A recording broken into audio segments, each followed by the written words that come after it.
This tutorial is going to demonstrate solving absolute value inequalities using less than or equal to. Here we have an example of an absolute value inequality using less than or equal to. There is a difference whenever you start out with less than or equal to. Your solution will always be a range of numbers between two different numbers. We first start by removing the absolute value and writing the inequality as it is.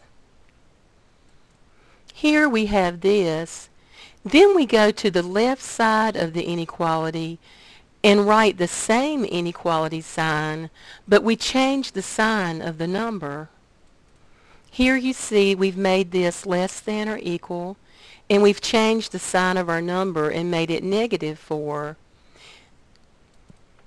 What you now want to do is to work on isolating x.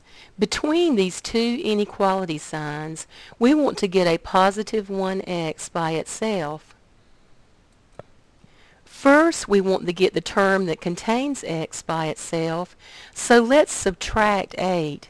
But here, whatever we do to the middle, we also have to do to the right side and the left side. The 8 in the middle will cancel, and then we add the numbers on the right and the left.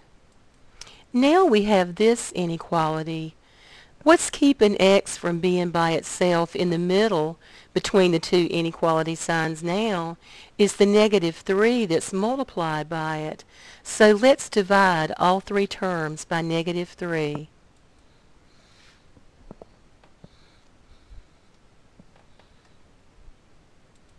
When solving inequalities, if you ever multiply or divide by a negative number, change the direction of the inequality signs.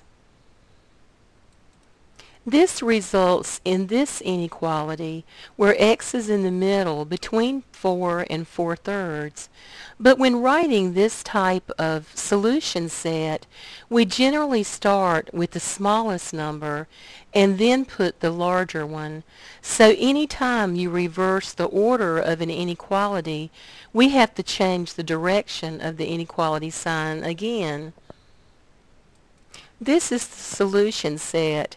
If we were looking at our number line from left to right, this set begins at 4/3 and includes it because this has an equal sign, and it goes up through +4 including it, and any numbers in between.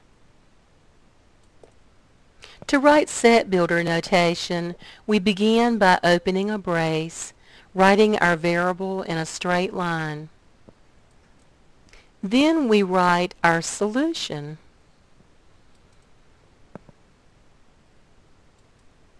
This is our solution in set builder notation. Now to write our interval notation, if we look at this range of numbers, our set begins at 4/3, which is 1 1/3. I've estimated where 4/3 is located on the number line. 4/3 is included, so we'll use a bracket. And our set goes through +4 and includes it, so we also use a bracket. This is our graph. Now to write our interval notation. Here we have our interval notation. Our set of numbers starts at 4/3, including it, and goes through all the numbers including +4. So we have a range of numbers as our solution.